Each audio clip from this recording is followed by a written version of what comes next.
Indian diplomats linking them to Hardeep Singh Nijjar's murder and alleging for a broader effort to target Indian dissidents. In response, India expelled 6 Canadian diplomats, calling the targeting of its officials baseless.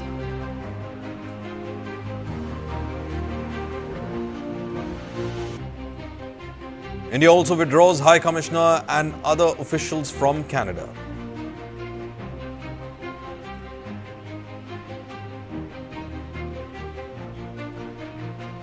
An Indian inquiry committee will visit the US to investigate allegations of an Indian official's involvement in the foiled assassination plot.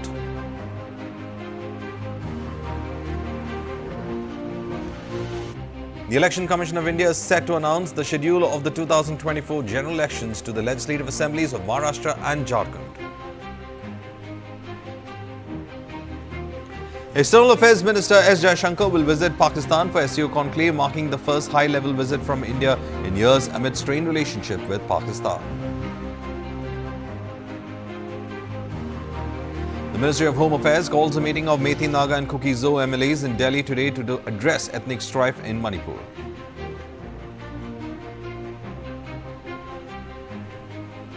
IMD predicts heavy rains in Tamil Nadu. Schools and colleges remain closed in 4 districts as Chief Minister M.K. Stalin announces caution.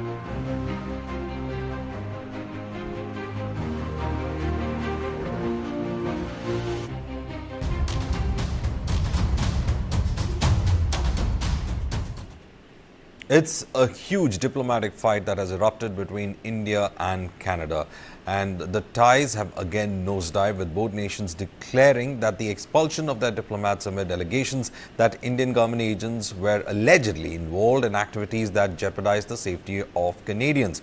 Now, as India and Canada engage in this tit-for-tat expulsion of diplomats, India has ordered 6 Canadian diplomats to leave the country by 11:59 p.m. on Saturday, that is the October 19th of 2024.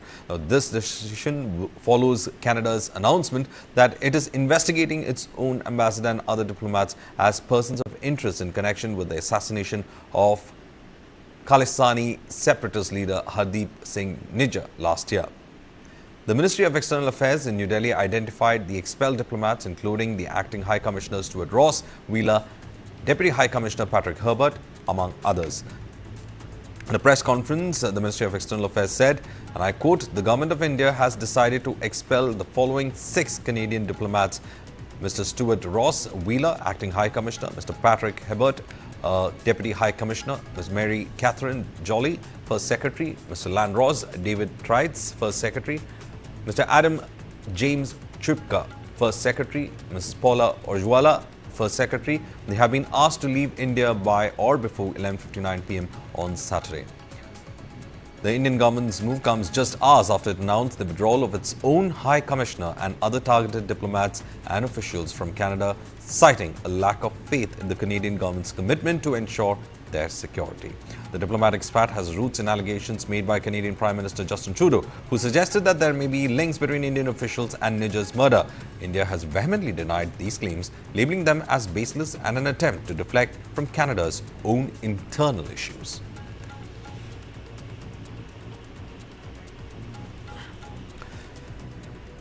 We're in fact joined in by Aditya Rajkol, who in fact joins us with regard to the existing spat that is there between India and Canada. Aditya, the big question over here is, this is a huge setback when it comes to ties with Canada. But the fact that Trudeau's government has always been trying to say that they are investigating those citizens of theirs who have been targeted by, allegedly by Indian agencies. But the fact remains is that Trudeau is actually having a blind eye to extremism within his own country. There are Jewish Americans who are worried about extremism that's happening. There is Hindu Canadians who are worried about extremism happening, Jewish Canadians who are worried about extremism happening in Canada.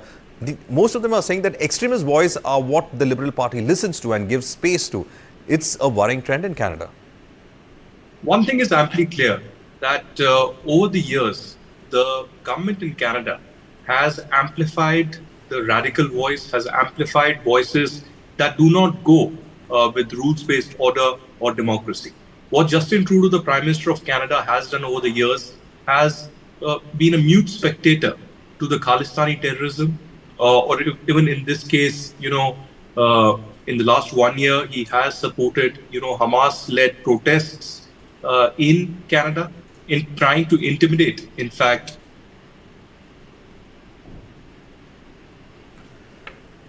Well, in fact, we will get in touch with Ditraj Kaul, as we were in fact seeing. Let's in fact listen to some of the reactions that were in fact coming in with regard to what was happening in Canada with this particular aspect of the ties between both the nations, in fact going to rock bottom.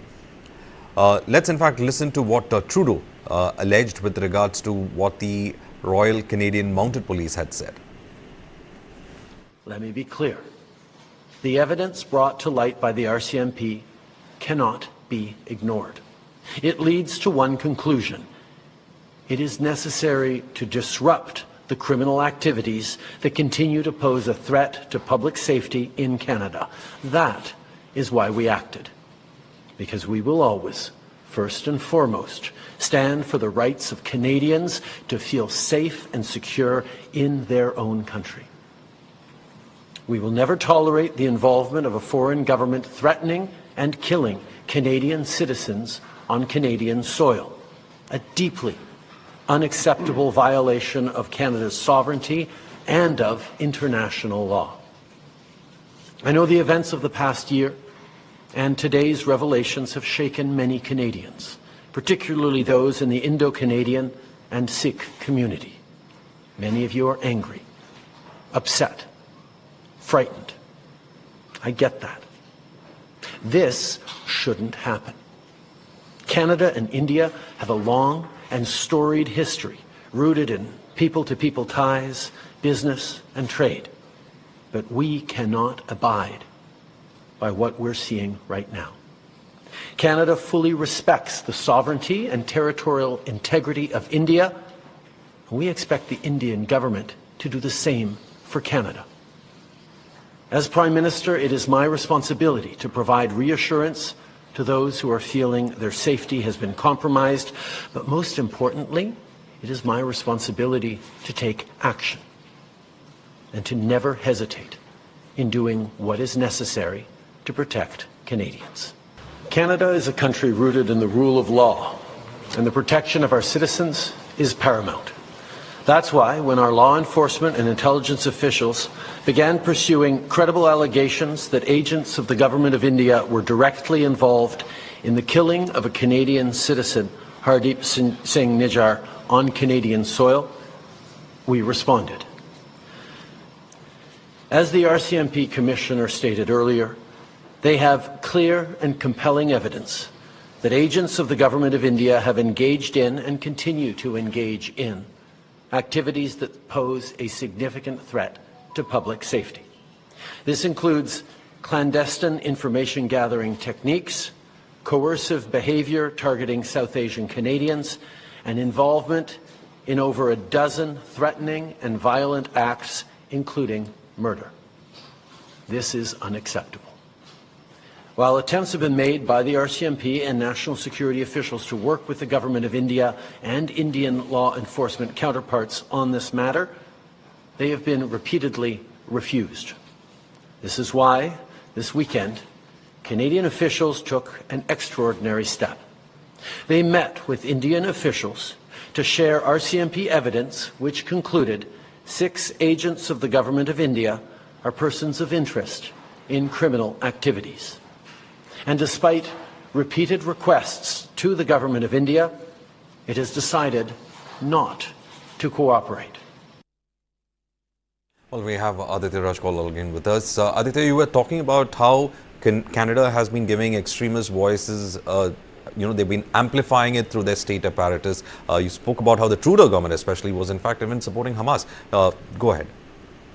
Well, one thing is amply clear that the Justin Trudeau government has remained a mute spectator to the Khalistani terrorism that has erupted in Canada over the years. In fact, time and again, more than 24 names, a list of 24 names of fugitives has been shared by the Indian government with Justin Trudeau, with the RCMP and the Canadian CSIS, by the NIA, by the Indian RNAW and other agencies. But no action whatsoever has been taken. In this particular case, last year, you would remember that Justin Trudeau had come out in the parliament without informing the Indian government about the details, trying to violate completely, diplomatic niceties and also any kind of protocols under the Vienna Convention. And now, this time around, exactly a year after that embarrassment for Justin Trudeau and his government, he's again accusing India of interfering in the internal affairs of Canada, not realizing that he's talking about Khalistani terrorists. In fact, Melania Joly, who is the foreign minister of Canada, is describing Hardeep Singh Nijjar, a Khalistani terrorist, as a Sikh leader. Now, one has to remember that the CSIS and the RCMP themselves had categorized Hardeep Singh Nijjar not very long ago as a person of interest. They were tracking him. His passports were withheld by the Canadian government as well.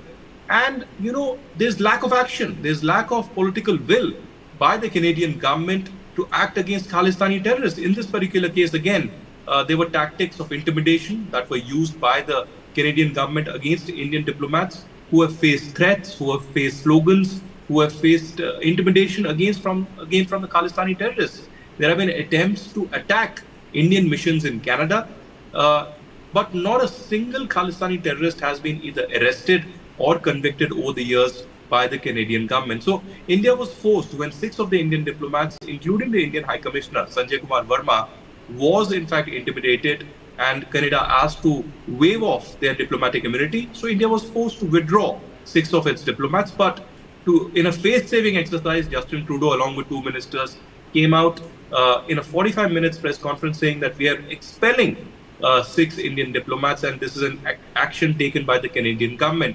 Immediately after that last night, perhaps a little close to midnight, India decided to withdraw 6 of the Canadian diplomats, including the acting High Commissioner and the Deputy High Commissioner, sending out a very strong message. One thing is very amply clear, that the Indian government foreign policy and, objectives of national security are very much clear. And there's a red line when it comes to terrorism and separatism, be it in Jammu and Kashmir, be it in Punjab, or be it any kind of tactics being adopted in foreign countries interfering in internal affairs of India. In this particular case, Khalistani terrorists based in Canada were trying to interrupt functioning of the Indian government, trying to threaten the Indian Prime Minister Narendra Modi, Foreign Minister, External Affairs Minister Jaishankar, and National Security Advisor Ajit Doval. In fact, in the last 24 hours, Gurpatwant Singh Pannu and the Sikh and Khalistani terror organization SFJ has come out with a statement and a video saying that, there's a picture being shown of the Indian High Commissioner Sanjay Kumar Verma with bullets being pumped into his face and body.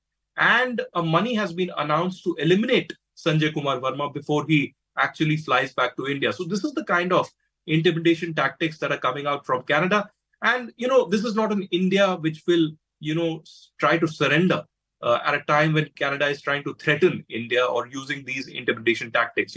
Melania Joly, in fact, mentioning that sanctions were also on the table against India is laughable, is really, something that, Indian government will look the other way. But certainly in this case, we also realize that, India is a much bigger economy. In fact, India was trying to help the Canadian economy by sending out workforce, a lot of people from Punjab and other parts of India going as skilled labor and in other jobs like doctors, nurses, etc. So I think Canada needs to recalibrate its foreign policy, but above that, its national security as well, because Canada cannot blame India about its gangland violence and, free run being given to Khalistani terrorists or other gangsters. Of course, India is ready to cooperate, but in this particular case, Canada has crossed the red line. It has supported terrorism on its land against India, and India is certainly not going to tolerate that.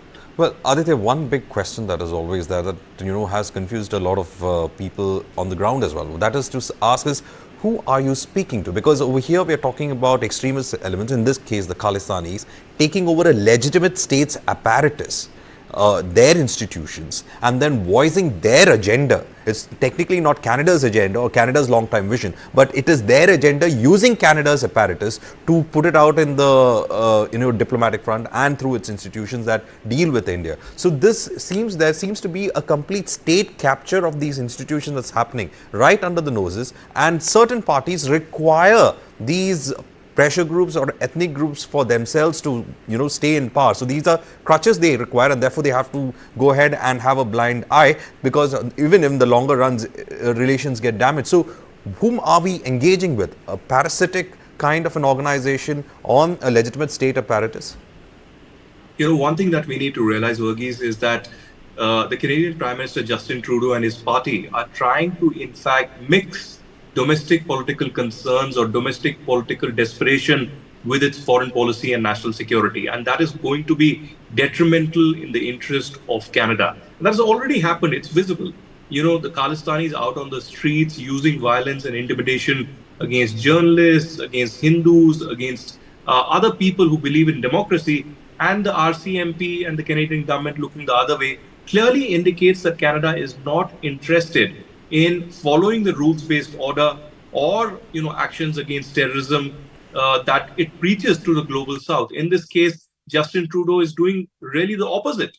He's siding with those who believe in terrorism, who believe in separatism, who believe in instigating violence, that too against democratic institutions. Let's remember that Canada is facing elections next year, and currently the approval ratings of Justin Trudeau are at its lowest. And that's why there's a considerable pressure from the NDP and Jagmeet Singh to Justin Trudeau that there should be action against the Indian government. And he is blindly copying and following what Jagmeet Singh is in fact telling him, just to make his current government survive and have some kind of a face value. But this is certainly not going to work out. Of course, in the press conference, the 45-minute press conference that the Justin Trudeau government came out with, they mentioned that they have shared this intelligence with CSIS. But they also mentioned something very interesting. They said India has mechanism with the United States to jointly investigate and have things in order, but it has not been doing the same with Canada. Now, Canada needs to reflect. Prime Minister Justin Trudeau needs to reflect why this is not happening, why there's been a breakdown in relations. That's only happening because there's been no political will. There has been no concern shown by the Canadian government or empathy towards India being a victim of terrorism. And that terrorism of Khalistani terrorism erupting from the headquarters of Khalistani terrorism, that is Canada. And in fact, on social media, Canadians are mocking Canada and comparing Canada with the state of Pakistan, because you would remember that in 2019, when India and Pakistan had a diplomatic standoff after the Pulwama terror attack, and thereafter we saw Balakot, even at that time, of course, the relationship had been downgraded, but it was only to the level of a deputy high commissioner, CDA. The ambassadors or the high commissioners were removed, but not diplomats below them. So it means that Canada has worsened ties with India even more than Pakistan. So that clearly tells us the state of the relationship today. I believe in the next few days and weeks, this is further going to worsen.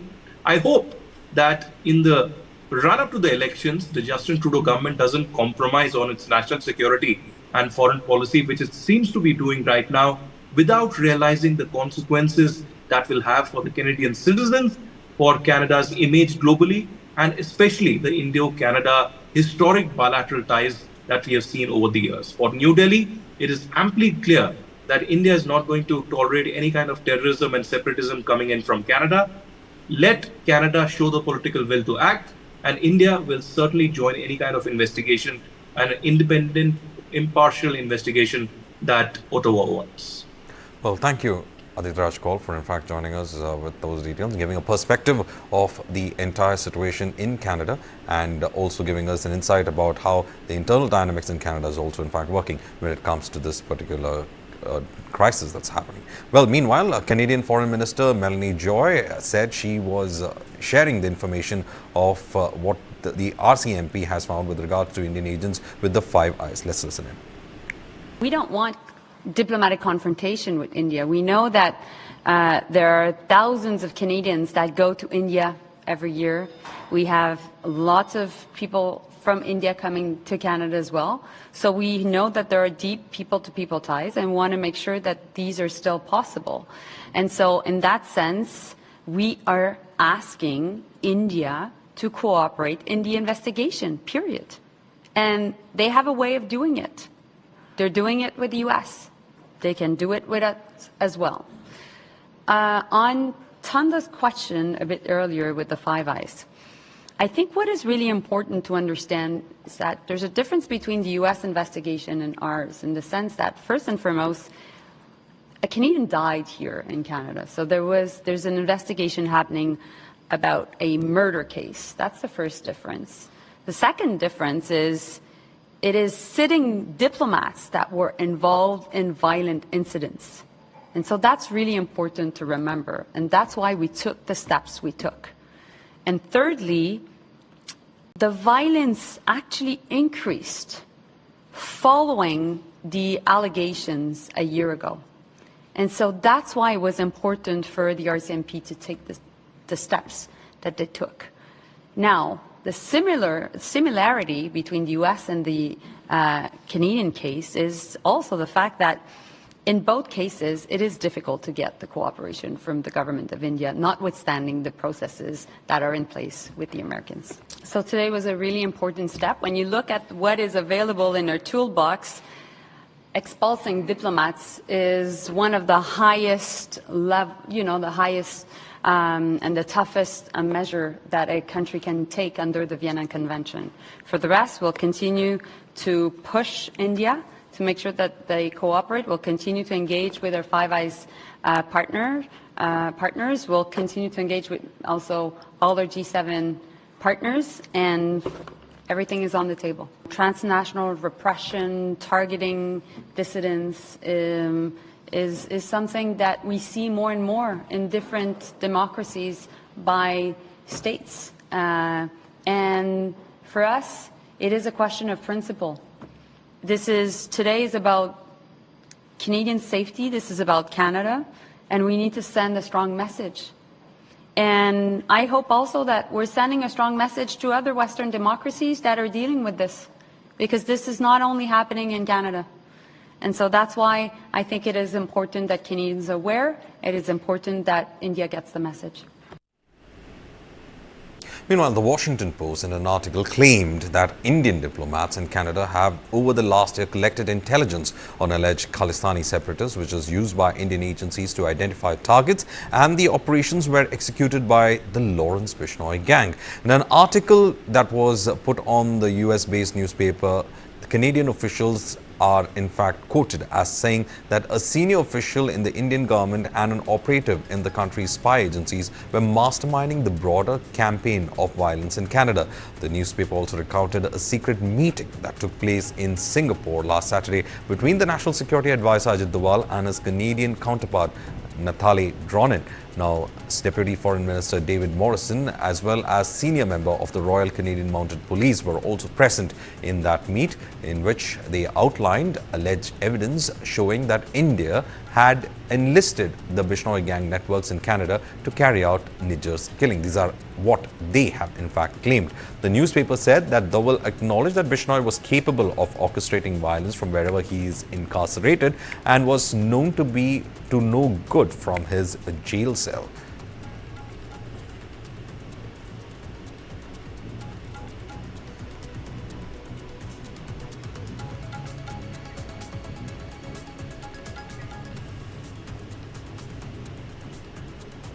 Well, that's all in this edition of The Bulletin. Stay tuned to News 9 for further news updates.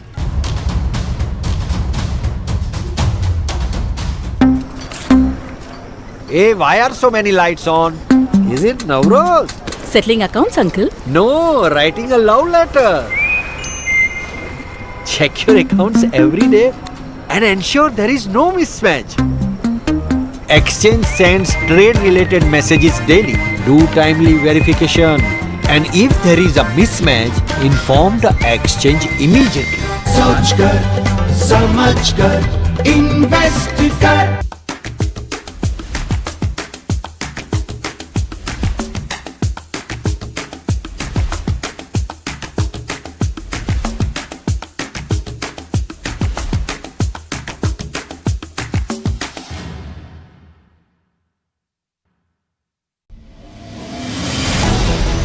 Why is the state not looking at putting an embargo on that? As a Telangana person, I will not accept. How do ordinary folks deal with this?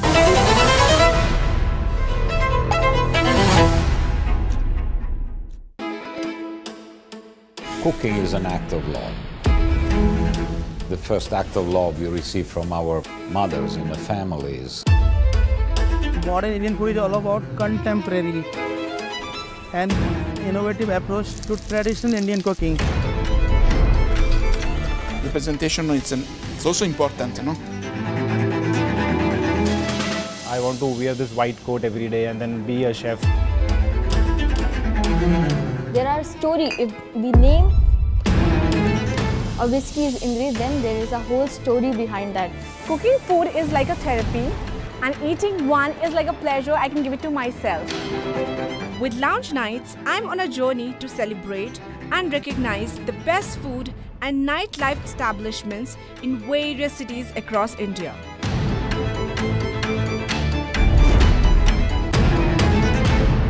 Radical presents Lounge Nights every Saturday and Sunday only on News9 Live.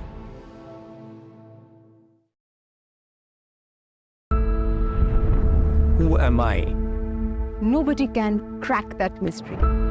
There is a certain expectation of me.